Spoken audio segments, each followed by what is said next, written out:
Everyone's looking at her. Sitting right next to me. I don't know what to think. So I look around the room, there's Mary D'Angelo laughing her head off.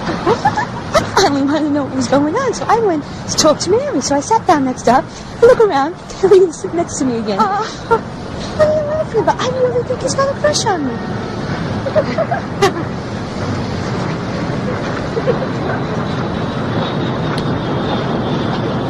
He told Mary D'Angelo she bought me a slave bracelet. During lunch hour today, he took my hat off and threw it over the fence. Look at the classroom. There's Mary D'Angelo. It's incredible.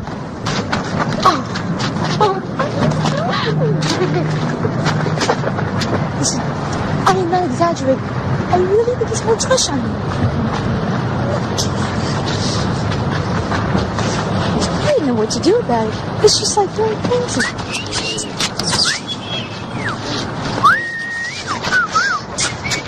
I really...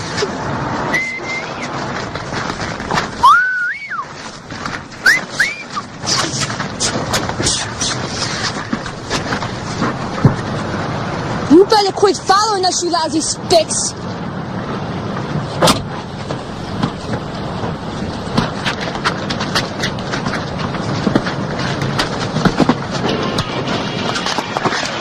Over here, I got it. Give it a call.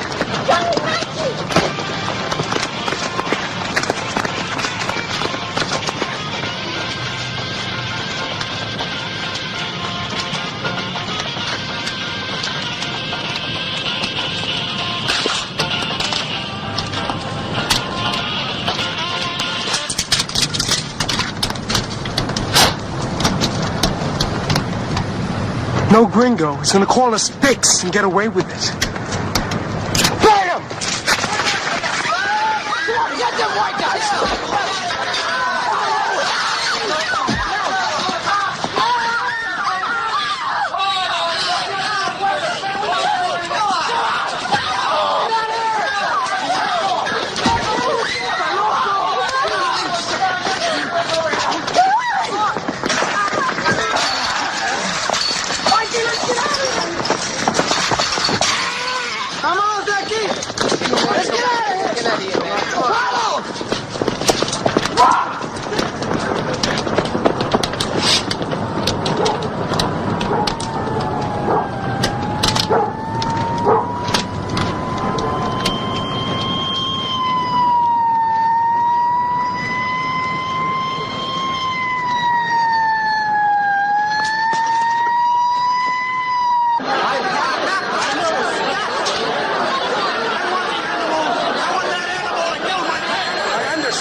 Is he in the playground too? No, I wouldn't let him go there. I put my foot down.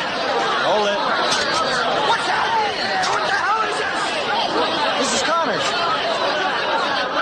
Mrs. Connors. I wasn't drinking one at a time. Hey, wait, easy here. No, these children. They have the games, and they have the guns, and they have the knives. Hold it down. Them. Are you talking about the Puerto Ricans? If I had my way, I'd torture them. I don't know.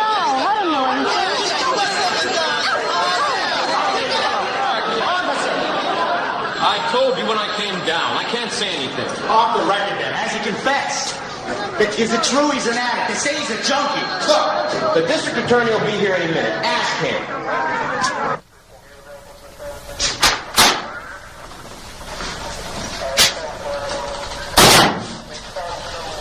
Your mother was here. She wants you to have this Bible.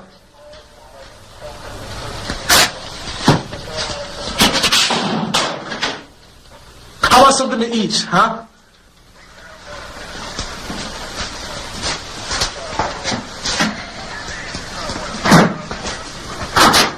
Listen, man, where's my sandwich, huh? Carlos, I'm Detective Corso. This is Mr. Terry. We're from the district attorney's office. We'd like to talk to you. Yeah, well, they promised me something to eat. I'm hungry here. Ralph, why don't we take those cuffs off, okay? It's okay. Go ahead. I spoke to the arresting officer, and he said that you bragged about killing 5 boys. So? So, Carlos, you're in enough trouble. I wouldn't tell anybody that you had killed 5 boys. You ready to talk? Look, I'm always ready. In fact, I'm ready to burn, okay? In fact, you can bring my mother, she can watch. Listen, man, do you understand I want something to eat? I'm hungry. No more moves. You understand? Walk me.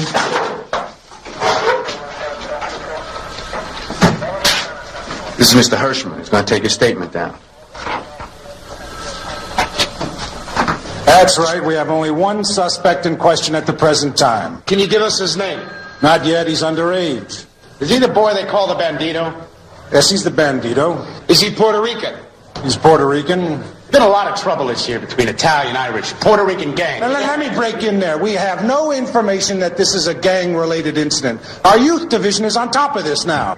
Do you deny that these killings are racial? I do not have sufficient information to affirm or deny.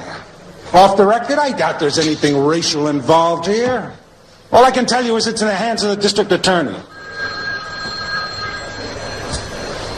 In that Rivera did knowingly commit these acts upon the persons Mikey Ambrizio and Walter Connors, causing their deaths in the playground at Grand and Dry Dock Streets on the afternoon of November 3rd, 1959.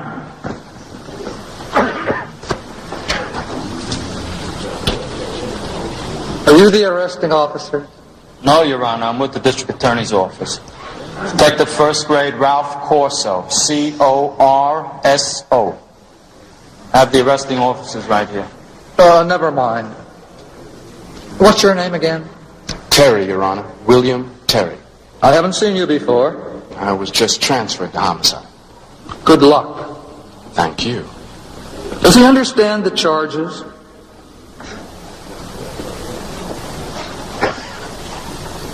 Carlos, do you understand the charges against you? I don't know what's going on. Did you hear me? Carlos, do you understand the charges? Answer the judge. Is anybody representing this boy? Does he want an adjournment? Is there a lawyer you'd like to call? He's an indigent, Your Honor. Mr. Lobel, Your Honor? you will represent this boy. Yes, sir. Well, obviously, there can be no question of bail. Carlos Rivera, I am placing you in the custody of the district attorney. You shall be taken to a holding area until such time as the district attorney has made his presentation to the grand jury. Next call. Come on.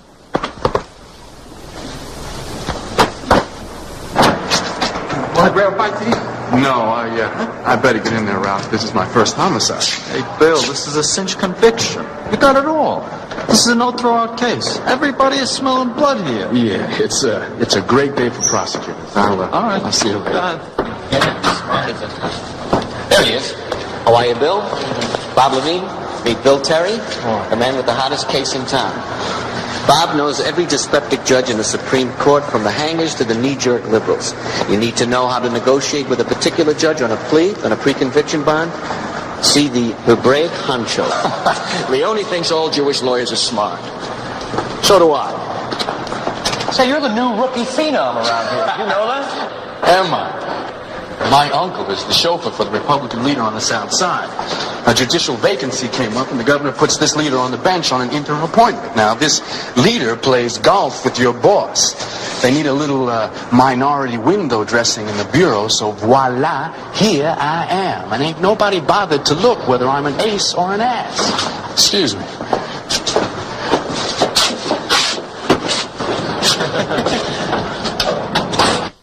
I hear we roused you at 1 o'clock in the morning, Bill. Yes, sir. I hope we showed a little class. Well, I was picked up in a department car, and Detective Corso had a duty stenographer waiting at the station house. You're in the pantheon now, Bill. You labor in the vineyards of forensic noblemen. But I told you that when I appointed you. Yes. But would you like some coffee? Help yourself. Detective Corso tells me you're a crack interrogator. The confession? Yes, sir. 32 pages. Highly detailed, highly elaborate. We have sufficient material for premeditation and conspiracy. Excellent. The kid acted the whole thing out for us. Anything untoward? Sir? Any rough stuff? Oh, well, Lieutenant Corso shook him a couple of times, slapped his cheeks. He was nodding off towards the alley. Are you covered on that? Oh, it was fully recorded by the stenographer. Everything is on record, sir. Bill, they just brought me the proof of an editorial they're going to run tomorrow in the Telegram. Just take a minute. By the end of the year, felony arrests, there's half a book full of statistics here. Now, here it is. Floodgates are down, the dam has burst, the killers of today are the juvenile gangs. And we are unable to cope with these young savages to stop the tidal wave that threatens to drown us all. The police blame the courts blame the legislators recite constitutional guarantees, and all the while our citizens are held in siege. The mindless and brutal murders of Mikey Ambrizio and Walter Connors are the latest in a series that has stunned the city. You get the point? Now, I know what the numbers are.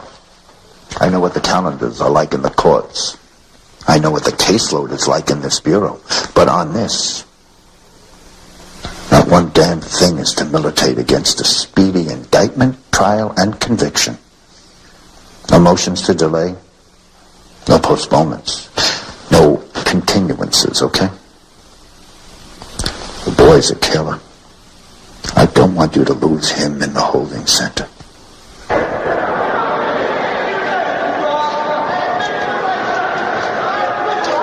Is he expecting me, Eddie? How would I know that, Mr. Lipton? I asked you to alert him.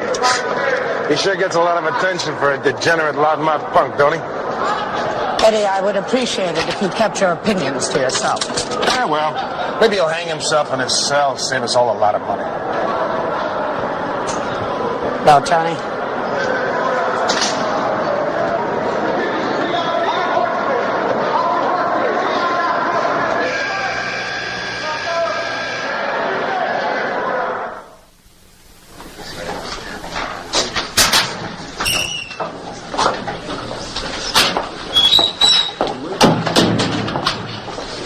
Carlos? I'm Elaine Lipton. I'm sure the other boys have told you about my reading class. That's why I'm here. I'd like to ask you to join us. Twice a week, Mondays and Fridays. You can come both days or one. Any day you like. Can I put your name down? Carlos, this may come as a great shock to you, but I'm not a recording. I'm a human being. I assume that you are a human being, too. And I would like a courteous response. I don't know what you're talking about, lady. All right, I'll explain the program. I don't want to hear about no class, lady, okay? Then why did you agree to meet with me? I want to find out what you look like. I'll buy that. I know about women like you. You're on the hustle. The whole thing's a hustle. Then I take it you're not interested. Nope. I'm not interested. I understand. Well, maybe you're not ready yet. I'll try again later on. Quit hassling me, lady, okay? Just leave me alone.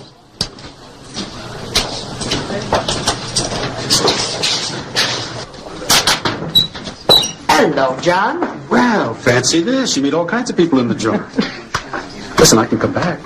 No, I'm all finished. He's all yours. Carlos, it's an open class. I'd like to have you.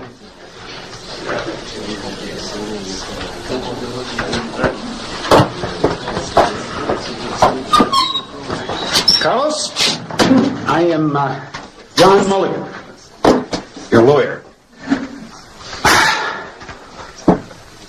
How's it going? Are they treating you all right? How's the food? Well, so much for the small talk. Where's the other guy? Lobel? Oh, he was just assigned to see you through the arraignment and pre-trial hearings, do a little paperwork. I'm your lawyer, as of right now. How come? Well, you're a fancy case. So the court appointed a fancy lawyer. Well, what are you worried about? I'm not costing you a dime. Yeah, well, who cares, huh? You don't care whether or not you die? Let me give you a couple of facts. There are two kinds of murder. There's murder one. Good old-fashioned, honest-to-goodness, premeditated murder, which leads to a mandatory death sentence. And then there is felony murder. Look, man, talk English, right? Felony murder permits the jury to recommend clemency. You know, I don't know what the hell you're talking about, man. What I'm talking about is that you're being charged with murder one.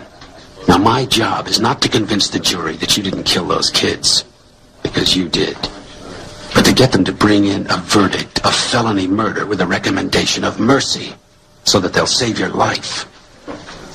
Now, I want to talk to you about your pal, Paco. He's turned state's witness. He's the one with the antenna, correct? Why would Paco do that? Don't kid yourself. You'd do the same thing if they offered you immunity, or the possibility of a lightweight plea, or a series of delays until a case grows whiskers and drops dead of old age. Look, I'm getting a headache. I'm getting a real bad headache, you know? Just do what you want to do, okay? He is going to testify that you planned to kill those boys a long time ago. Premeditation. Oh, yeah, sure. I did when I was 3, right? And that there was some kind of hookup between Puerto Rican gangs to kill gringos. That's conspiracy, you understand? Look, if I wasted a couple of dagos. One Italian boy and one Irish boy. Gringos, man, gringos. They're always hassling us, and nobody hassles my people and gets away with it. I told you, do what you want to do. I don't care if you don't show up in court. The weather door of the smoking room had been left open to the North Atlantic fog as the big liner rolled and lifted, Whistling to warn the fishing fleet. New fish coming in. Hey, Bandito, where you been, man? Ain't been with his counsel, man. Fixing up his story for the trial. Hey, man, you missed some gone stuff. This is Captain's Courageous. We've just started, Carlos. You haven't missed much. Hey, don't you know what the lawyer told this dude? If you had warned your old mass at the prelim, you could have copped to a misdemeanor. Yeah. And if you would have had a straight dude for a lawyer, instead of some spade faggot, you wouldn't be in here. Cut it out. Right now. But we got us a flying bongo in our class here. Now, don't you appreciate that, Miss Lipton?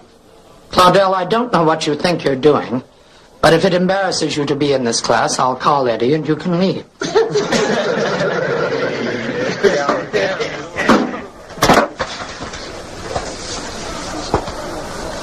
Carlos, have you heard of this book? Do you know Rudyard Kipling? He's the bandito. He knows everybody. Roger, would you continue reading, please? That Cheney, pronounce it Cheney, Roger. That Cheney boy's the biggest nuisance on board. A white-haired German reached for a sandwich and grunted between bites. I know their breed. America is full of that kind. Well, America is full of that kind also. Claudel, I am not going to let you disrupt this class. Now, I'm warning you, and I'm not going to let you bully me. And you're not gonna bully me, lady. How come you always calling on niggas to read these gad books? How about the Ricans? How come you never call on no Ricans? Carlos, would you continue reading, please?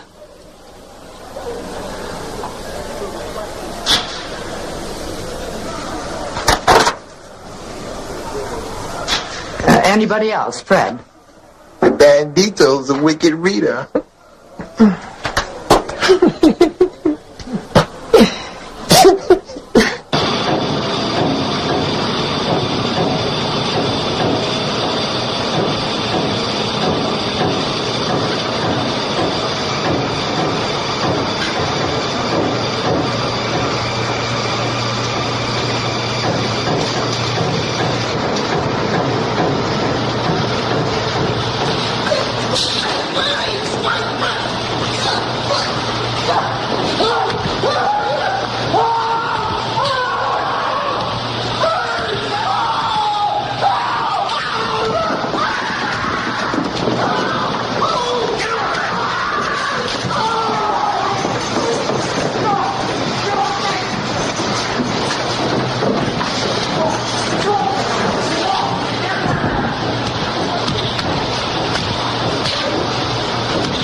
He was beaten up, John. Yeah, I heard. Have you seen him? It was brutal. Well, the kid made his point and the guards made theirs. It's no big deal, believe me. How can you be so cavalier about it? Well, look, if I petition to have him transferred now, it's just going to put another spotlight on the kid. He doesn't need that. Not now. I certainly don't need it. We're in far more serious trouble than a black eye and a few facial contusions. What do you mean? I can't get Terry to reduce the charge. He's going for murder 1. Did you hear what I said? They're going for the death penalty. But he's just a child. So are his victims.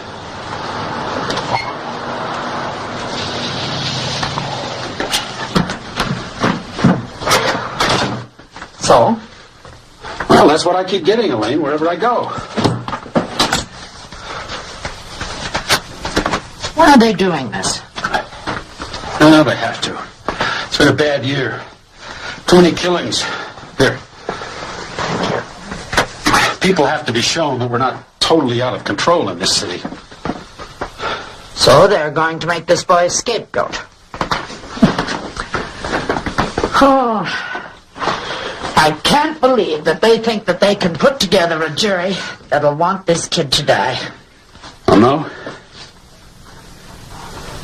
Listen, you want a fire? Yeah.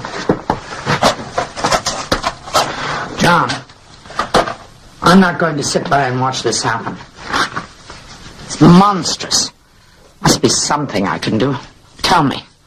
You're a clinical psychologist, right? Correct. Are you still qualified to run tests? Of course. Oh, you want to work up an evaluation for me? Test him. Score him. I need to know what his competence was on the afternoon that he walked into that playground. Now, that might help. I'll set it up tomorrow morning. Want some tea?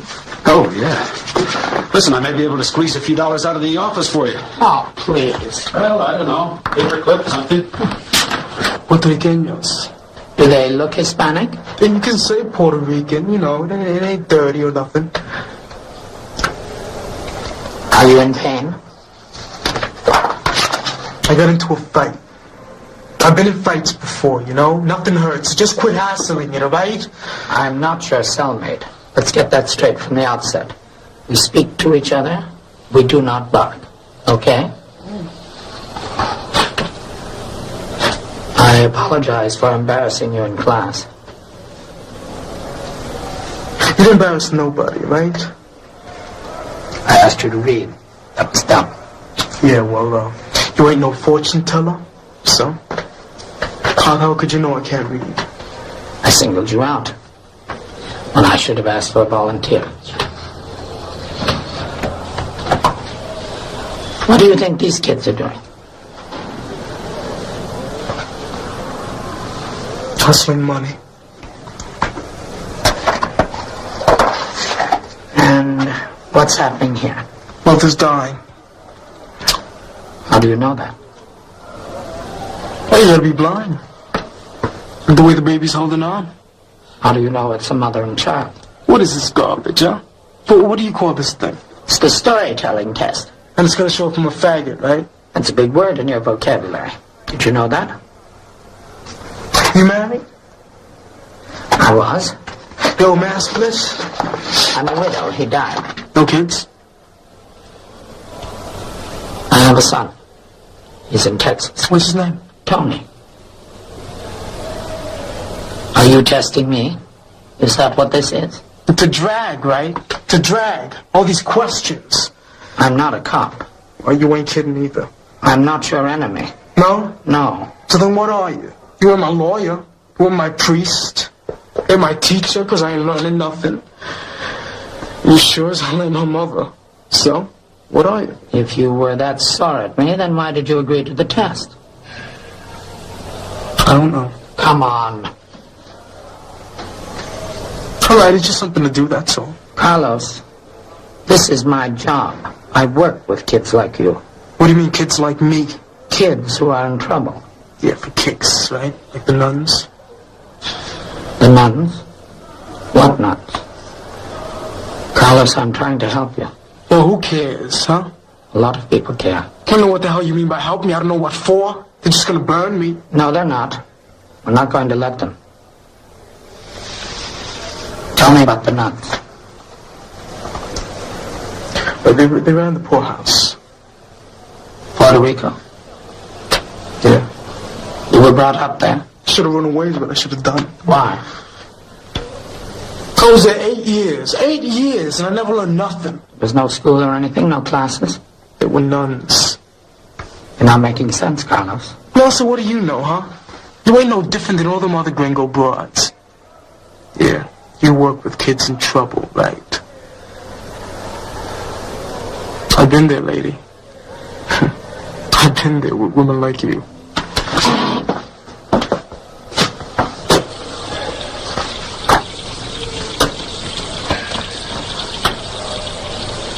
Would you like to learn to read?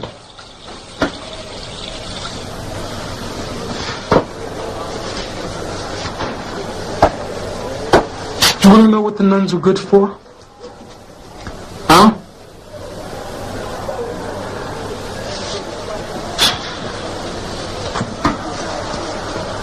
They were good for when you wet your bed, you know? They hung the sheets over your head and they made you stand in the sun. This was supposed to make you stop wetting your bed, you know? It still made you pass out.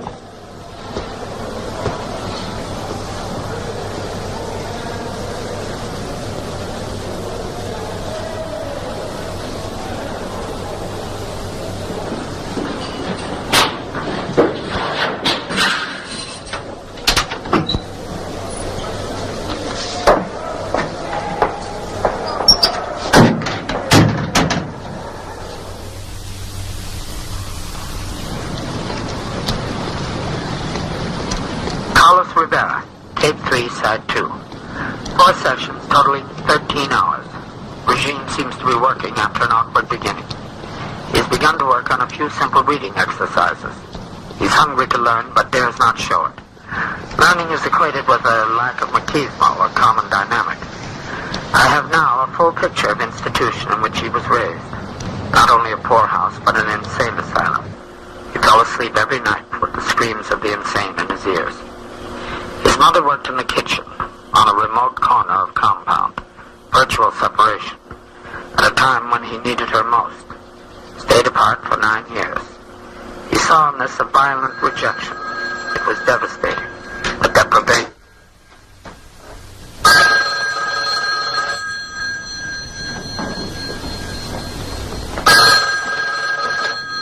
Hello? Hi, Mom. Tony. Hi, sweetie. How's Presbyterian General? Great. Chief of surgery yet? Pushy, pushy. Oh, a mother's heart. Go fight it. How's Deb? Fine. And the kids? Fine. Uh-huh. I can't wait to see them. Well, that's why I'm calling. Listen. Can we take a rain check on the visit? Anything wrong? Is everybody all right? Yeah, everybody's fine. Nothing like that. It's just... Not convenient for me to come. I'm sorry, Mom. That's all right. Tony? I said it's all right, okay? Call you in a couple of days. Okay. Goodbye. Bye. My name is Rivera. I am an inmate in the men's house of detention. Good. I have made a bunch of good friends here and a lot of enemies. Enemies. When I get into a jam in this place, it's mainly because of my youth. Yeah, that's youth. It's because I'm a greenhorn. Bravo. Hey, that's great, really. You've really been putting the time in. Now, let us get back to this sterling story of your life and love. Has your mother been to see you? No. Would you like her to visit? We could make out a 3412 and send it to her. Well, now you're able to make it out yourself, aren't you? I get it. So wouldn't it be something if some morning she went down to the mailbox and found a letter from you? Are you deaf or something? I said forget it, okay? Okay. You'll come to it yourself. Later on. When you're ready. So will you quit hassling me about my mother? Huh? But get me out of here, okay? Come on, let me out of here!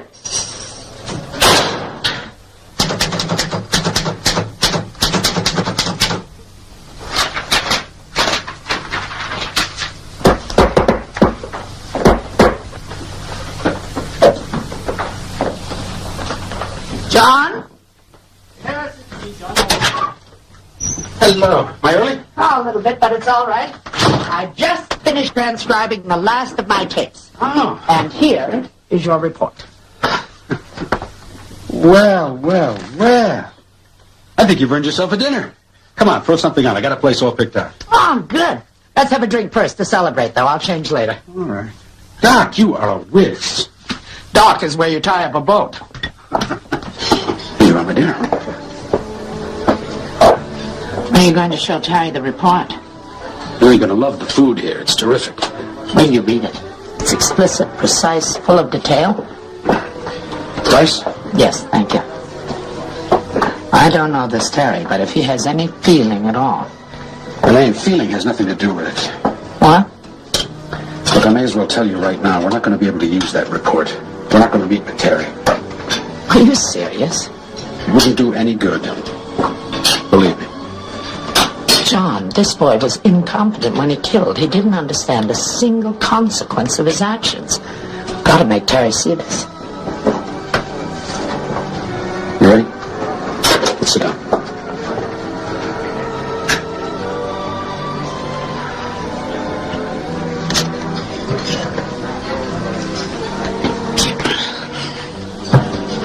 Oh, good. Wine? How about some Chablis? Bring us a carafe, please. Look, Elaine, I understand what you're after, but this case is just too hot. If I move now for dismissal on insanity, on incompetence, on the grounds that he was illiterate or mentally deficient... But he was. At the time that he killed, he was. Elaine, if I go in with that now, I'll turn the hostility that already exists into a firestorm. Why all my work? I mean, why did you ask me for the evaluation? Because it's a capital crime, and you grab at straws. At the time that I asked you, I really thought we might be able to use it. But you can use it. I want you to try to understand him. I don't want to understand him. John, I don't understand why you're so passive, so mechanical about the death penalty. Elaine, my having a moral point of view about this kid has nothing to do with anything. What I need is a stick of dynamite to blow a hole through the charge that he killed with premeditation. Well, that's all right, I'll pour. Now, he did stick a knife into those two kids, killing them. Now, I say he killed them one way, and they say he killed them another. If I can convince the jury that he killed the way I say he did, then I'll keep them from strapping him into that chair and frying his little butt. You're quite a titan, aren't you? All right, Elaine, so you think I'm a heel. Elaine, I'm not a psychiatrist. I'm not a priest. I'm not a professor in the humanities. And I'm certainly not a poet. If I'm anything at all, I'm a fair to middling country lawyer and a damn good tactician. And no amount of feeling from counsel or understanding will save that boy. But technique will. If we're good enough. I'll call Terry myself. No, you won't. Oh, yes, I will. If there is any meaning at all to what I am doing with my life, then I'm going to ask Terry to reduce that charge. Good luck.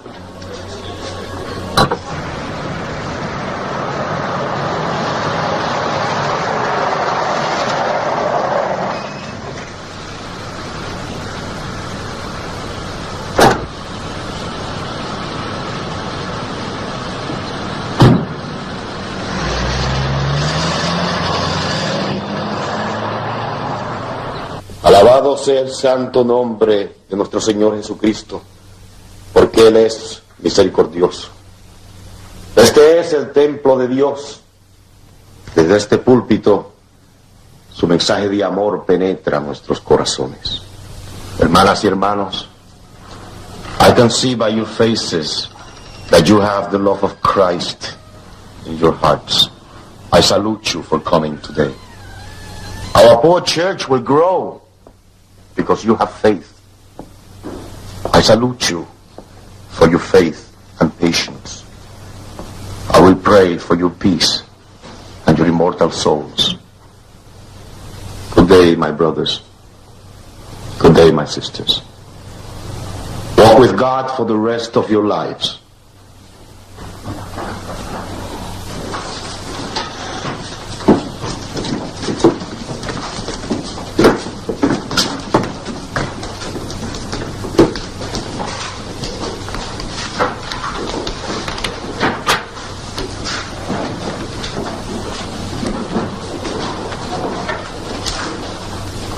Mr. Lopez, my name is Elaine Lipton. I'm a clinical psychologist.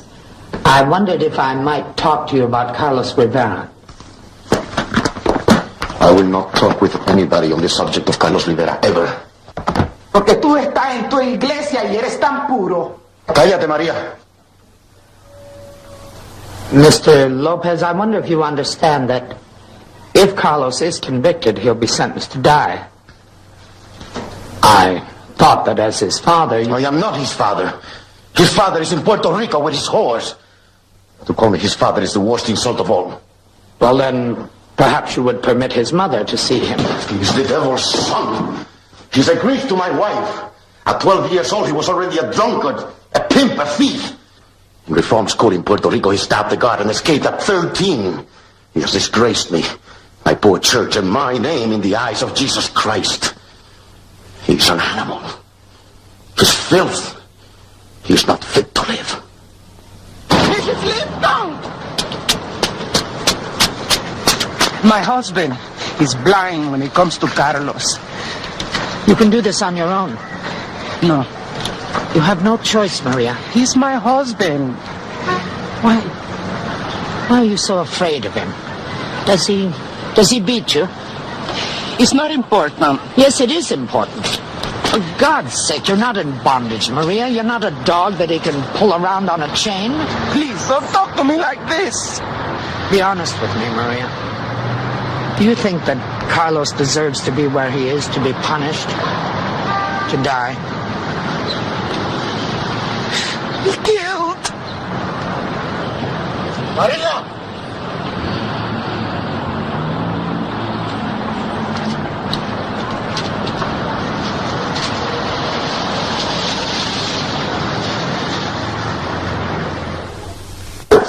At least let your boss read the report. No, if I did that, he'd take over the case and dump me. Look, out front, now, no dodging it. If I were a private counsel to, say, a senator's kid, wouldn't I get an in-chambers deal on this case? No. Oh. Can we cut out all this legalistic bull and talk about what's for real, what's operating here? The death penalty. You are asking for the death of a boy who is 15 years old.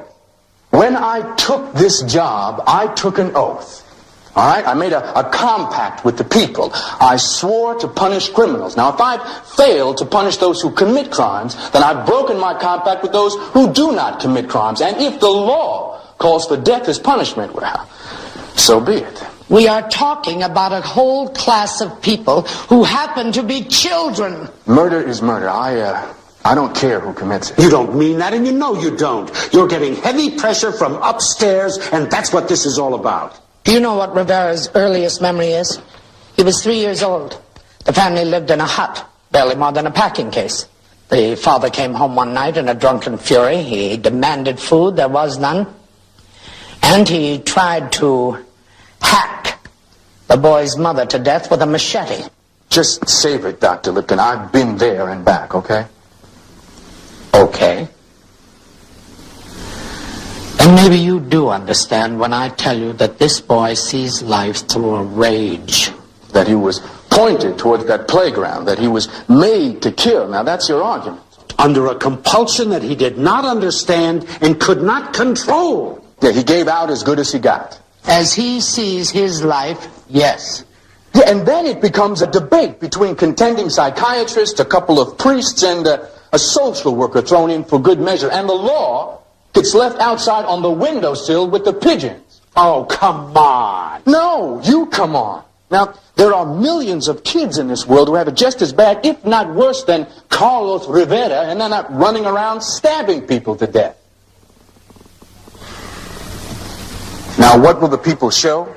The people will show conclusively that shortly after 3 o'clock on November 3rd, 1959, 2 teenage girls were stopped on their way home from school and harassed by a gang of approximately 10 young men, and then chased into a public playground near their homes, where a small group of unarmed teenagers were quietly gathered, to whom these same young girls had run to for sanctuary and safety. And these unarmed teenagers were then set upon in a wholly unprovoked attack. And during the course of this brutal assault, 2 boys, Walter Connors and Mikey Ambrizio, ages 15 and 16 respectively, were viciously stabbed to death by the defendant, Carlos Rivera. Now, the people will show that Rivera did not then and does not now dispute the fact that he did the actual stabbings that resulted in the death of 2 innocent boys. And further, the people will prove Rivera's personal, premeditated intent to kill beyond a reasonable doubt by an abundance of evidence, including a 32-page statement voluntarily given by the defendant. And when Mr. Terry touched upon the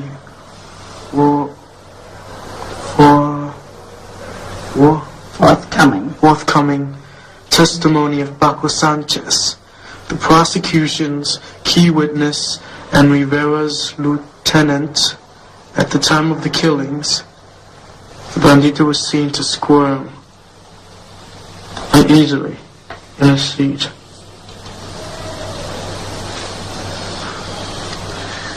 Carlos, do you know how well you're reading? Did you have any idea that you'd be this far? You're a good teacher. How's the writing going? I like the letter you sent me on Monday, the way you put your feelings onto the paper when you studied the faces of the people in the jury. Not one Puerto Rican person. 3 black women, don't forget that. But their mothers. Look, the Spades hate us worse than the white people. When people are poor, they hate. Yeah. Well, I'm not saying we don't hate them. Just one big mutual admiration society.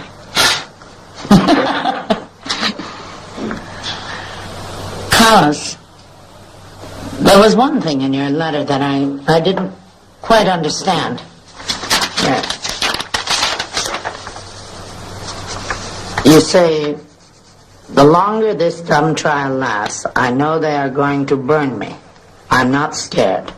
If they burn me, they'll remember me. It's a relief. Why are you so convinced that they're going to convict you and sentence you to die? What did you mean, if they burn me, they'll remember me? It's a relief. I can't remember what I felt, Elaine. Is that the truth? They'll remember me. It's a relief. You must have been feeling something. What was it, Carlos? Who the hell knows? I thought it's very clear. What were the feelings that made you write the words? I was thinking about the 2 kids. Wasted. What did you feel about the kids? Are you deaf or something? I said I was just thinking about them, that's all. Just thinking about them. I am not in the next county.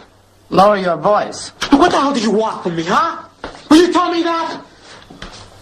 I want to help you to know yourself better than you did when I first met you. What for? So when they strap me down and jolt me, I know who I am? Stop it. Nobody's going to strap you down in the chair. We're not going to let them. Elaine, I'm dead. But you know that. I was dead when they hustled me into the station house. I was big and nobody can change that. No, I never saw Puerto Rican kids use that playground. Mostly it was us. By us, what do you mean? Irish kids and Italian. Some Polish. Joey, how long you've been going to that playground? All my life. I live over there. Are you a member of a gang called the Gladiators? No. Are you a white knight or a destroyer? No, sir. Are you a high hitter or an assassin? Objection! What are you objecting to? Your Honor, may I approach the bench? Come along.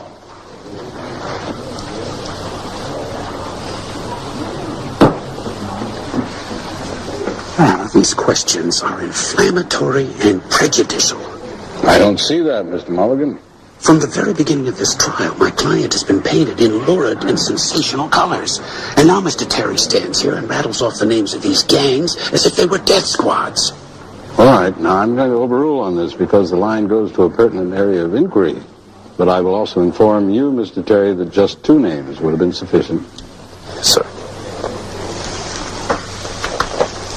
Joey, in your own words, would you tell us why you think Rivera's gang invaded the playground to attack? Objection, Your Honor.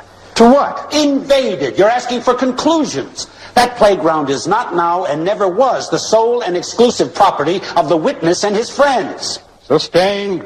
All right. Why do you think that Rivera and his gang came into the playground to attack you, Joey? Objection. The word attack. No, not this time, Mr. Mulligan. Overruled. Joey? Because we're not Puerto Ricans. And we were here by the fire when he came into the playground. Who? The bandito. Objection, Your Honor. Sustained. The defendant has a name, Francine. Now, I've cautioned you about this before. I'm sorry. Now, where exactly were the other group of boys? Show us in the diagram. The American boys? Objection, Your Honor. I must vehemently object to the way one group of boys is called American and the other is called Puerto Rican. This is, in effect, prejudicial. It's racist and highly inflammatory. I will see both attorneys in my chambers immediately. This court will stand in recess for 20 minutes. All right. We're to our 6th week of testimony. Why do you raise objection now? Because I simply didn't see it, Your Honor. It just now struck me, hearing it over and over again, what a subtle and odious thing it is. Well, do you have any other way to distinguish between the 2 groups of boys? Sure, let's call Rivera's gang the vampires and the others. Oh, come on. All right, I thought not. How about Spanish? I will object to Spanish. Why? Because the effect is the same. Well, help me out. Not a chance. Miss Rosselli, do you have any other way of describing the 2 groups of boys? No, Your Honor. I can't describe them no better. Now, you see, I would sustain objection if we could agree on any terms or phrases or groups of words without confusing the jury. I don't know of any myself. We were unable to solve it in chambers. Now, undoubtedly, it would be better to avoid reference to defendant's nationality or ancestry wherever possible, but in the setting and pattern of this case, it is not inflammatory, and I do not believe it will constitute prejudicial error to use words like American, Puerto Rican, Italian, Irish, Mick, Guinea, Dago, or Gringo.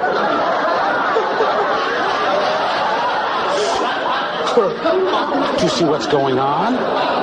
Sure. Well, what the hell are you laughing at? I'm laughing because it's funny. Finally, Detective Corso, who was present at this confession? I was present along with yourself and Mr. Hirschman, the duty stenographer. I offer this confession as People's Exhibit B, Your Honor. The clerk will enter it. No further questions at this time, Your Honor.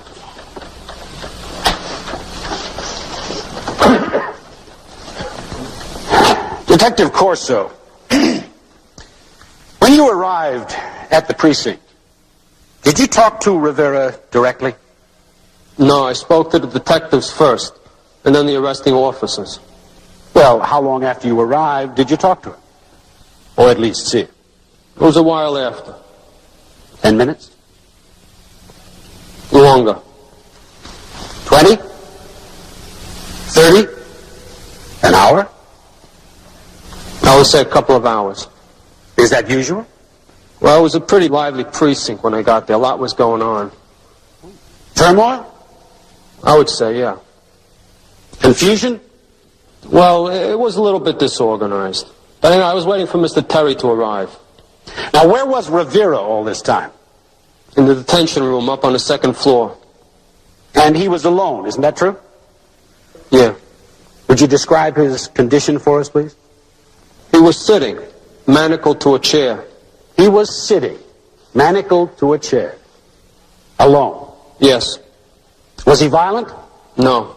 Well, then why manacled? Isn't that detention room well secured? Yes, I think so. Yes, not only is it well secured, Detective Corso, but it was also being guarded by a police officer. And yet, he was manacled. Now, in your opinion, Detective Corso, do you think that it was honestly necessary to keep this boy manacled to a chair in a secure room for hours? Well, every precinct has its own procedures in these special cases. Just answer the question, please. Was it necessary? No. Now, when you finally did talk to him, what was the first thing that Rivera said to you? He asked for food. And in the van for the ride downtown to headquarters, did he ask you for food? He did. And the next day, down at headquarters in the interrogation room, when you woke him for the arraignment, did he ask you for food then on the following morning? Yes. And in all this time that he was asking for something to eat, did you or anyone else give him some food? Well, it was a long time ago. Well, to the best of your recollection. I do not remember anybody bringing food to Rivera. Now, let me see if I have this right. You have a 15-year-old illiterate boy detained for a number of hours without food and sleep, disoriented, mentally and physically exhausted. Objection. Sustained. I'm aware of your purpose here, Mr. Mulligan, but you'll have to do it differently. Very well, Your Honor. Detective Corso, was the defendant detained for a number of hours before he was asked to make a confession? He was. And did you personally form any opinions about his condition at the time? I don't understand your question. Well, was he cheerful, frightened, what? He looked a little beat. A little beat. Mm-hmm. Yes.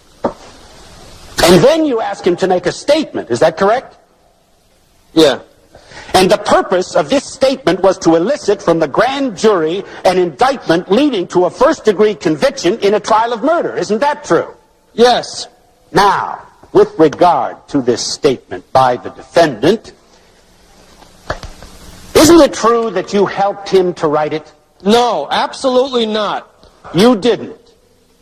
All right, let's take a look at this statement by the defendant.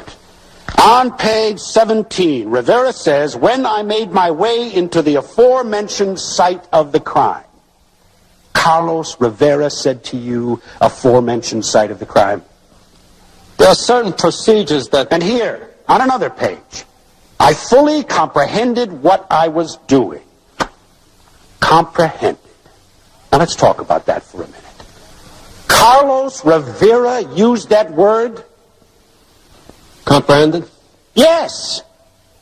This boy could not have pronounced that word, let alone understood it at the time of the confession. Now, isn't this what happened? You said to him, you fully comprehended what it was you were doing, didn't you? And he shook his head. This 15-year-old boy sat there and nodded. And he kept on nodding for 32 pages. Now, isn't that the way this entire confession was made? Of course it was. Your Honor. I have no further questions. So, my father's dead. I asked your mother to bring it, but she wouldn't come. Now you're pushing me down the throat lane. I told you 100 times. She doesn't need me and I don't need her. All right. I'll respect that. I don't care what you respect. Just listen to what I say sometimes. Now, Rocco, you testified that when Rivera said, this is it, we're going into action, you already had a plan. That's right. What did the plan call for? Wasting guineas. Italian and white guys. Would you tell the jury what you mean by wasting? Killing. Now, did this plan call for killing any whites that you happened to meet, or someone specific? Anybody in the playground who happened to be there. Now, why that particular playground? It was their turf. Italian and Irish guys. So that was your target, that particular playground. What weapons did you use? Knives, chains, clubs. I had a car antenna. Part of the plan? Yes, sir. Liar!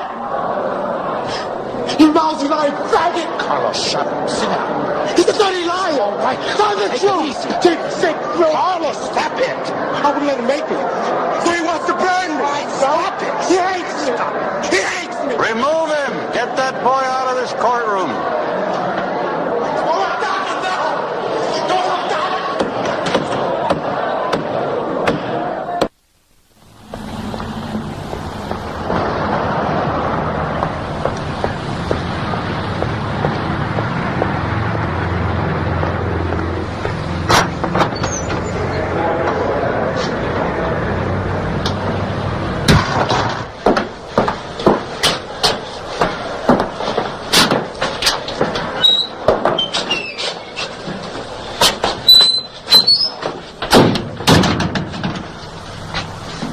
What do you look like? You don't have to come down on me. I know what kind of a dumb thing I did. It wasn't dumb. Man, I shouldn't have blown up like that. I'm more than I am. I shouldn't have lost control. I should have known better. He was your friend. He turned against you. We known each other since we were little kids, and I never done nothing to him. Now he goes into something like this. He hurt you. And you reacted. You know, it's true. It's true what I said. He was always making passes at me. Just wouldn't let him make a run at me, that's all. But it's true. I believe you.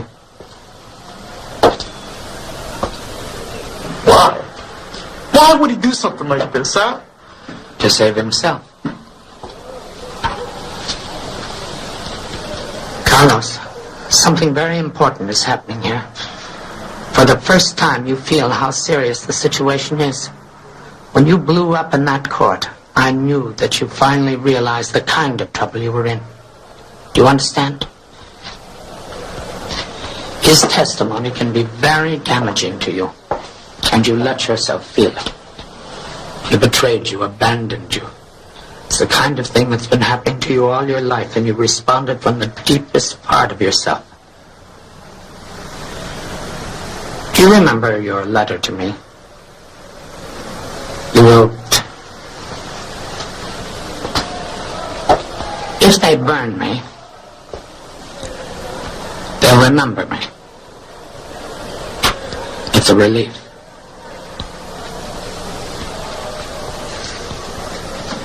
Do you remember that? You wanted to die. That's what you were feeling. You're frightened, Carlos. You don't want to die. Not anymore.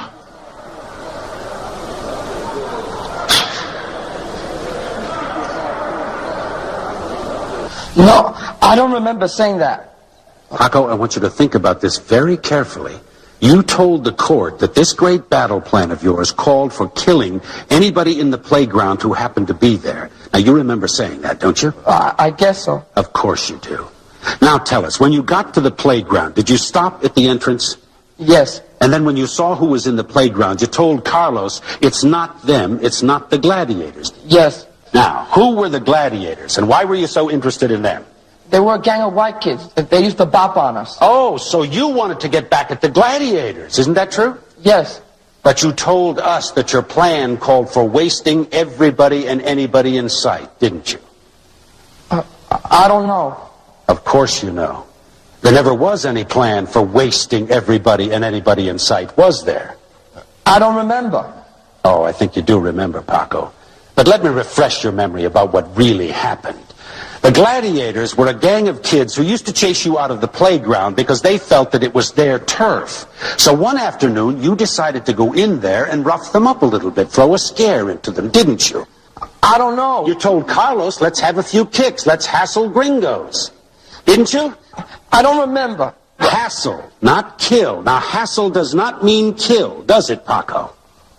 No. Of course not. There never was any plan to conspire or to kill anyone, was there? And wasn't it your idea in the first place to have a few kicks? Didn't you put that idea into Carlos' head? No.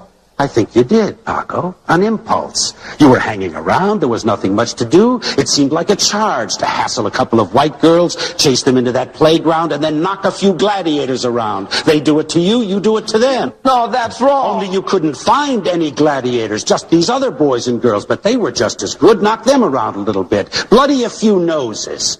You never meant to kill anybody, did you? You made that story up. You lied. Isn't that true? I didn't! Objection, Your Honor. He's badgering the witness. Overruled. Paco, you talked to the district attorney, didn't you? Me? Yes, didn't you talk to the district attorney after you were indicted? Yes. Yes. Now, you and Carlos were indicted together, isn't that true? Yeah. But then you talked to the district attorney, and your trial was severed. Now, did anybody promise you anything? No. Nobody promised you anything. Nobody told you that your case would be separated and that they would go easy on you if you became a state's witness? No. Or perhaps that you would be held in a detention center, and then when your trial did come up, that you would be sentenced only to time served and then released? Now, isn't that what happened? It didn't happen, it didn't. But your case was separated, wasn't it, after you talked to the district attorney? Yes. Yes. Your Honor, I'm finished with this witness. A child growing up must have some sense of safety, some place of safety in his environment where he can receive the moral and ethical nourishment, emotional nourishment, to grow up to be a reasonably balanced human being. Carlos, from the day he was born, had no safety. In all of the experiences that I have had with youngsters, this is one of the saddest and unhappiest lives that I have ever seen. There is a terrible logic that led to the day in that playground. Thank you, Dr. Lipton. I have no further questions, Your Honor.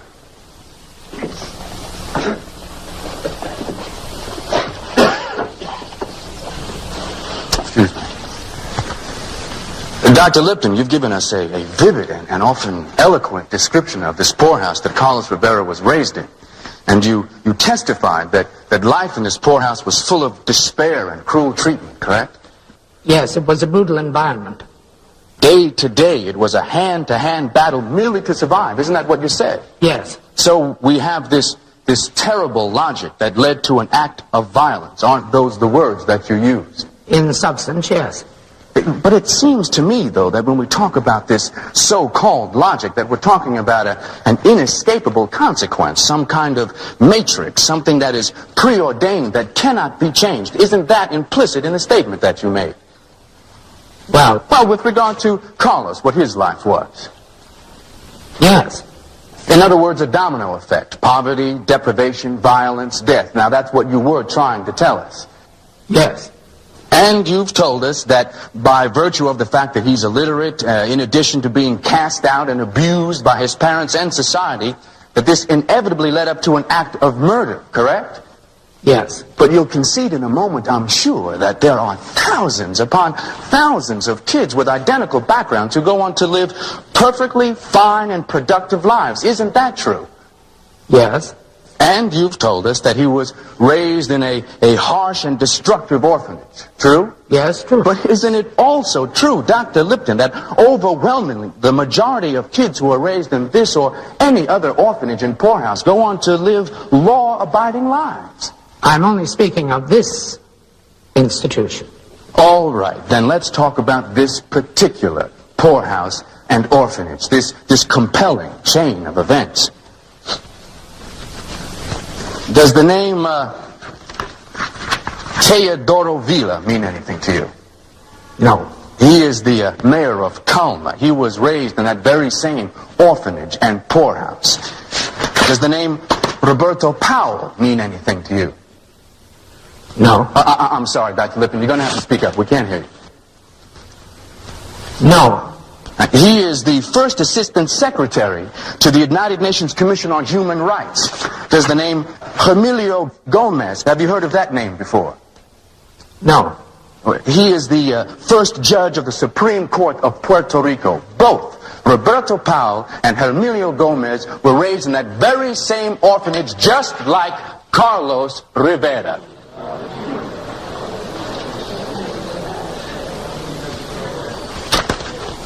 So much for this tragic logic that brought us to that afternoon in the playground. You should never have put me on the stand. You did exactly what was needed. He cut me to ribbons. He made me look foolish. I heard Carlos. I heard him. Now, you don't understand. You talked about his diminished responsibility, and you did it brilliantly. I wanted the kids' history painted with sympathy and feeling, and you did that. I wanted them to see your heart, not your intellect. I wanted them to see that you believe in that boy and that you feel for that boy. Now, you watch what I do with that. You knew he was going to destroy me, and you deliberately exposed me to it. Elaine, what can I say? I didn't want you to make the jury think. I wanted you to make them feel. And you did that. Now, trust me. And I'm sure that the defense will say to you, as he has indicated throughout this entire trial, look at this poor, tragic kid who has been deprived throughout his life and rejected by an unfeeling society. Look at what a tough life he has had. What a tough life he has had. He has still got his life. His two innocent victims are lying dead in the ground and crying out to us, demanding from us that we do not turn away from our responsibilities, not only to them, but to our children and our children's children. Now, what is the message we want to go out from this trial? Now, each one of you, ladies and gentlemen of the jury, must ask yourselves that question. Carlos Rivera knew and understood the nature of his act. He knew that when he walked into that playground that he was going to kill, and he did kill. Yes, he killed violently and with malice and with premeditation, and in that regard, the only verdict that you can return is guilty of murder in the first degree. Now, that's the hard truth. And we cannot let truth become Rivera's third victim. Thank you, ladies and gentlemen of the jury. Thank you, Your Honor. And so I remind you, ladies and gentlemen, that Paco Sanchez is the keystone. Pull him out of the prosecution's arch and the whole thing crumbles. And you saw for yourselves how it crumbled. Now, why did Paco do this? Why did he lie? Because he was frightened. Because he wanted to save his neck. And why shouldn't he? He's only a child. As the boy that he testified against, the boy that he betrayed is only a child. Ladies and gentlemen of the jury, murder in the first degree will mean death for this boy. Now, I do not ask you to say that he did not kill.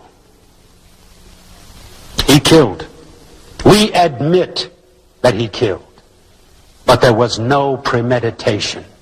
There was no conspiracy. And there was no intent. And it has not been proven in this courtroom that there was premeditation.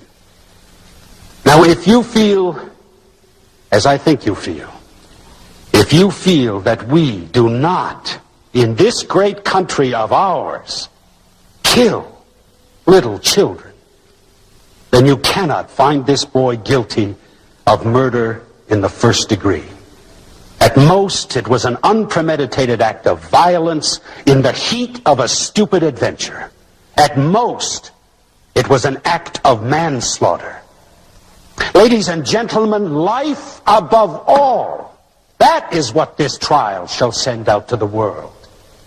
If by taking Rivera's life, we could bring back the lives of those 2 dead boys, then I tell you, I would pull the switch myself. But you know, and I know, that that cannot be. And I ask you now, not to compound a senseless tragedy by senselessly and tragically taking the life of yet another child. Jury's back.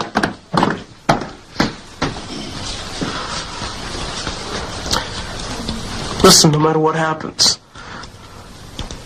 I understand what you did for me, how hard you fought. Never got much of that before. Okay, so, thanks.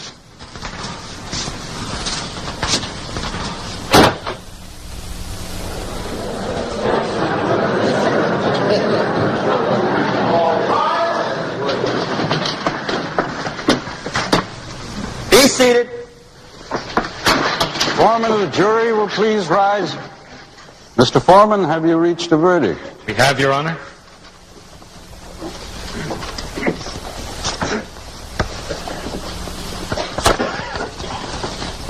Defendant, rise. Face the jury. Mr. Foreman, read the verdict. As to count 1 of the crime of murder in the first degree, guilty as charged. As to count 2 of the crime of murder in the first degree, guilty as charged.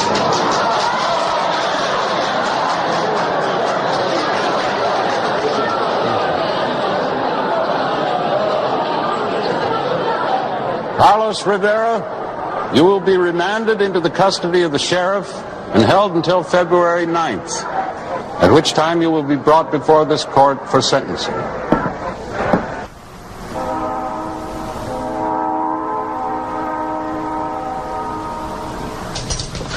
Rivera.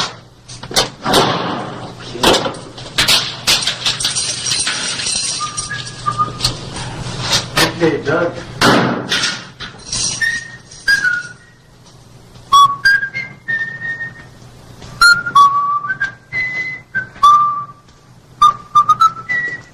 Rivera. Yeah.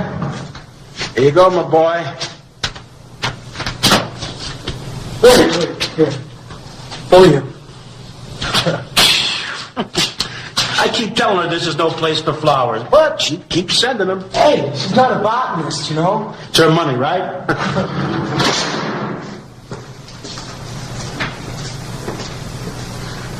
What'd you get? My mother. She baked me a birthday cake. Oh, wow. You really should see this, man. She's about 2 months late on that cake, my man. Yeah. You know, I never thought I'd get to see 18. Well, you saw it. Think you're any better off? What are you doing? Writing on the box. Property of Carlos Rivera. You left out a word. Private. You sure as hell like to own things. Okay. Private. Property of Carlos Rivera. Oh, yes. For a ghetto Rican, you got one bad case of middle class, baby. I gotta stick up for what's mine. You know how it is. I got one of them colored people right next door. I'm hip. Spade cop killer in the street. Well, there goes the neighborhood. Uh-huh. It's time, baby. All right.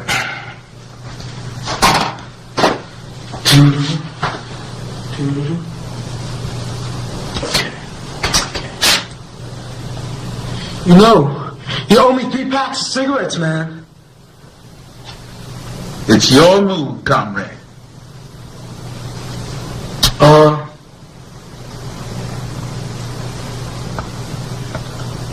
What's King for?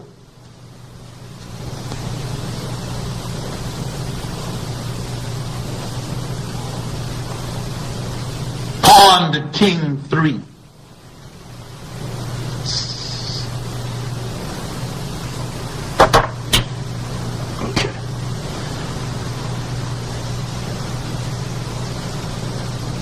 Dear Elaine, I can't tell you what a high it is to know I have a mind.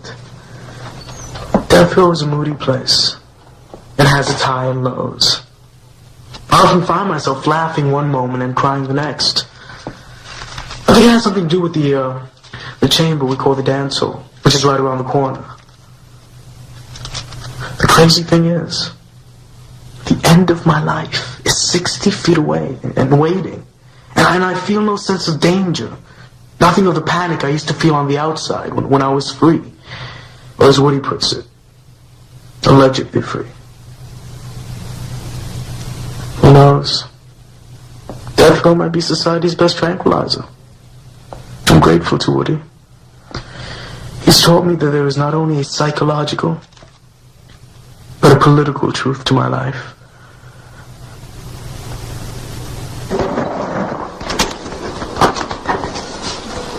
Elaine! Oh, thank God I found you. How are you? You know, it's been months. Damn, it's good to see you. Come on, I've got time to buy you a drink. No, wait, just a minute, please. What's the matter? Something wrong? I've got 2 weeks to get our clemency petition to the governor, and I cannot get Bill Terry to sign. Oh, hey, are you still riding that white horse? Haven't you had enough? I've got the First Lady, I've got the trial judge, I've got the mayor. It has been 3 years. I've been all the way up to the Supreme Court on this case on appeal, and I have been turned down. We've done all that we can. No, we haven't. You can do it, John. You can get him to sign. Elaine, it was Terry that put Carlos on death row in the first place. That's why his name carries so much weight. Oh, John. I think I just ran out. I'm tired. I wish I knew what the hell it is you're after. You're chasing a ghost? Boy that you defended doesn't exist anymore. He's grown so much, John. So true. I know. I'm aware of that. We can't let him die. Don't fight me on this. Please do it. You're touched by some kind of madness. You know that, don't you? It's suicidal.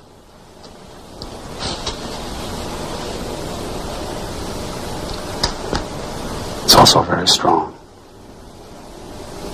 You'll do it. Well, not until I get at least 2 good belts of scotch in me. And this time, you're buying. Come on. Du Bois. William Du Bois. So what's the work? Encyclopedia Africana. I don't know how many volumes. You haven't studied or done any work today? Why not? I don't know. You feeling all right?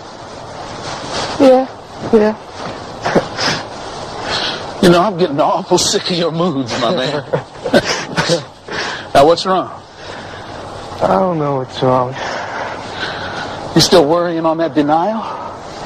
Don't worry about your appeals. And I told you that 100 times. There's too much fussing and fuming out there. You're gonna beat this thing.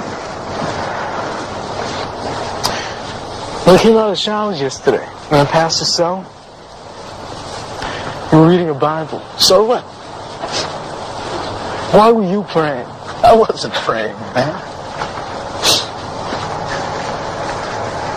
I don't see how you can pray to God and then preach revolution at the same time. I was not praying. You're religious. Now that's something I don't know how to square, man. You want me to reconcile Jesus Christ and Karl Marx because you're afraid they're going to burn you. You want to grab hold of one without letting go of the other. You want to love them both. And you want me to show you how. I just can't square you in the Bible, Woody, that's all. Listen to me, man.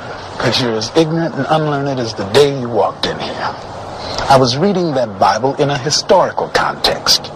A the history is mine. It's personal. Do you believe in God? I believe in God. And you believe in Jesus Christ, the man and the teacher. They told you your time was up, but you were going in. You're baptized. You got this big picture of a nigga dunking himself with a laundry bucket. You know, you're not being straight, man. You're not. When I was a kid, my papa was called to school because I had busted up a classroom. So he took me home to punish me. Home was a broken down old garage on a dead-end street near the river. So Papa, in the true manner of a hard-shelled Baptist, you know what he did? See, we had this old engine hoist, complete with pulley chain and grappling hook. And he hung me upside down. And he rolled me all around that old garage like a side of beef. Him yelling, "God knows what you did. God is with you, sinner." It's the last thing I remember before I passed out. And I came to, opened my eyes. There was this big, smelly, old, hairy thing, black as coal. It was not Papa. It was God Almighty, whacking me on the head with a book. That old book was the Bible. I never stopped reading the scriptures from that day on. You hearing me? I have never stopped.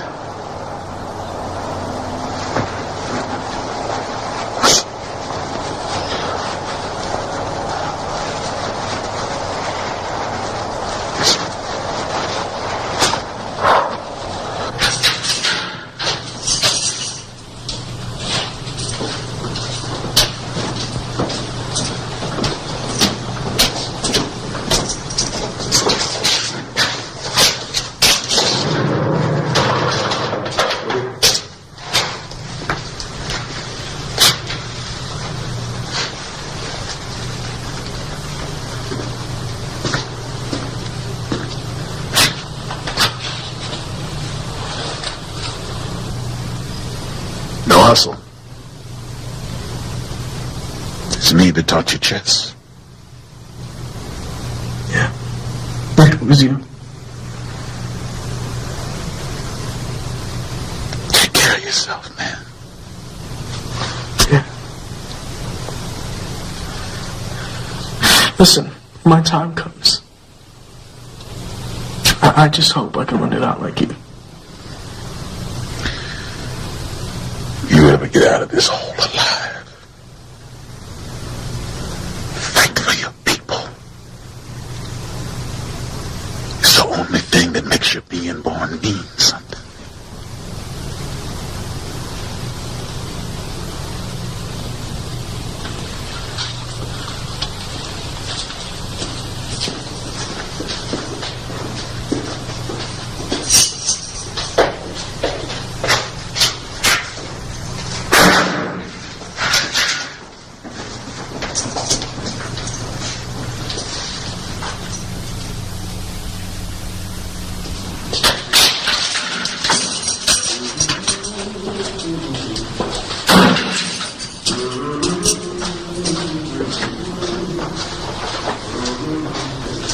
Hey, Carlos, letter here from Dr. Lipton. Carlos, it's a letter here from Dr. Lipton.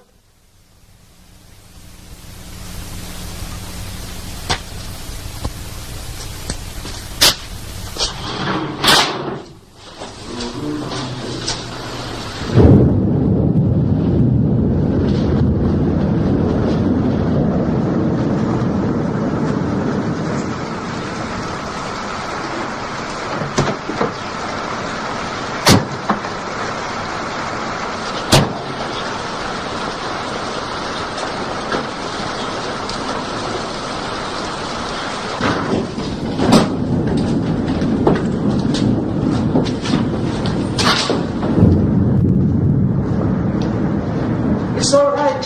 He's not here. Maria, we got the 3,600 signatures. Look, Mrs. Lopez. This petition, along with several others, will be on the governor's desk Friday morning. And here is a letter to the governor from the Commissioner of Corrections. And here is one from the First Lady herself, begging the governor to commute Carlos' sentence. And best of all, here is a letter from Bill Terry, the prosecuting attorney. Maria, you must come with us to the Capitol and present the petition yourself.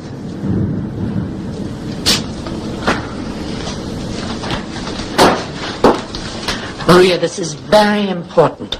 You have no choice. We want you to lead the delegation, Mrs. Lopez. Maria, I know how your husband feels. No. You don't know how my husband feels. Carlos took 2 lives. Now he must pay for it with his own. That's how my husband feels.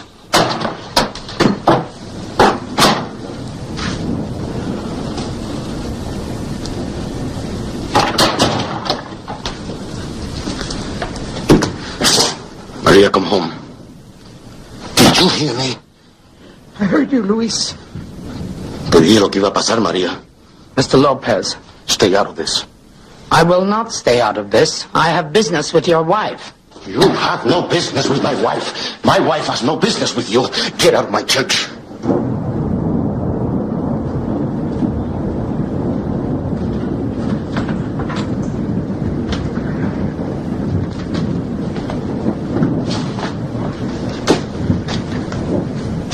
Maria.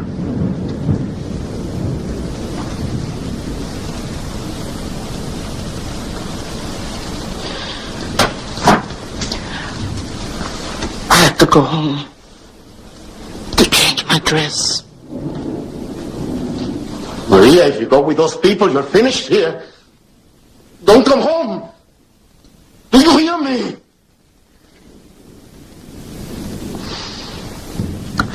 I heard you, Luis.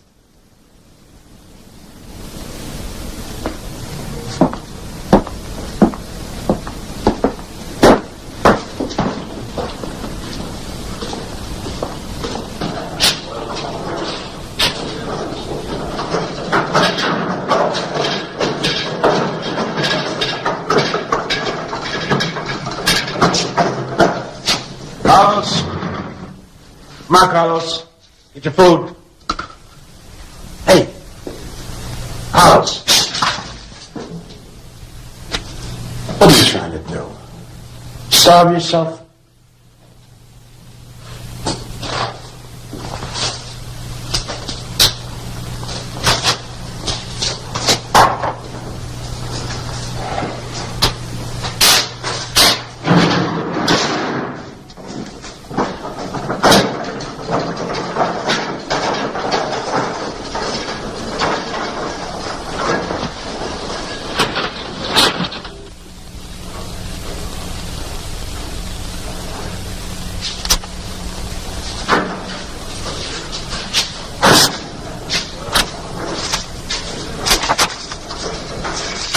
Dear Carlos, why haven't I heard from you?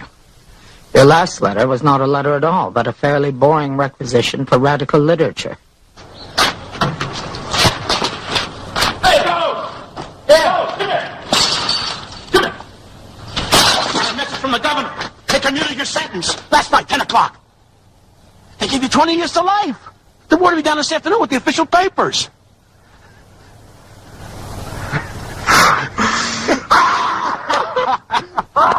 Good boy, good boy.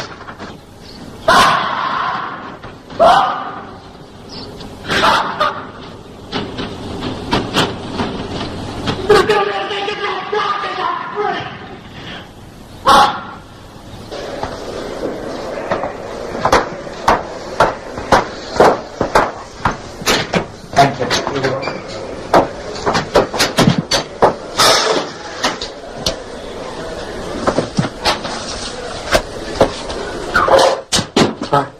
Carlos, we did it. We did it. Yeah. Didn't my mother come with you? Well, I think she wanted me to come along just maybe to pave the way first. Well, aren't you going to say hello? Oh, I'm sorry. It's just that, everything's so strange. Carlos, I haven't had a chance to speak about it, but I'm sorry about Woody. I'm truly sorry. Where's the book on Lenin? And the stuff on Malcolm X I asked for, and the study on poverty in prisons? Elaine, you didn't bring it. That's right. But you might comment on the stuff I did bring. Novels. Literature. I don't want literature. I'm not interested in stories, Elaine. What are you interested in, Carlos? The truth. Yours or Woody's? There's no difference. What about my truth? I knew you light years before Woody. I think I've earned the right to an answer to that question, Carlos. I'm not denying you, Elaine. But you turned me around. I turned you around? All right, you gave me all you could to help me. You were there when nobody else gave a damn. Elaine, there was no one more important than you. Then why are you shutting me out? I'm not. I'm not shutting you out. It's just that I've changed, and I'm just trying to find a way to handle it, that's all. You handle it by acknowledging some hard facts.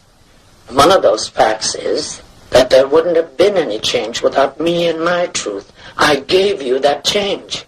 You're talking as if you invented me. You wouldn't be here now if it weren't for me. Well, you didn't give me life. I gave 3 years of my life to give you life. All right, go ahead, make yourself believe it then, okay? I gave you that life. So what the hell does that make out of me, huh? What? A blank, a zero, a nada? Some empty old can anybody can come along and just dump their garbage into? Is that it? Look, Carlos, I'm not going to let you cut me down. I'm not some part-time nurse that waltzed in here and put a Band-Aid on a cut. You needed me as much as I needed you, Elaine. You get high on people like me. Like a junkie on lost causes. And I'm just your fix. Where were you before I killed?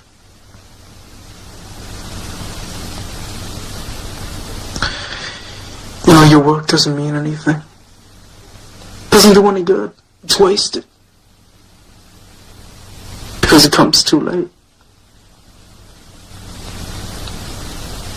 I killed 2 kids, Elaine. You hear that? I killed 2 kids.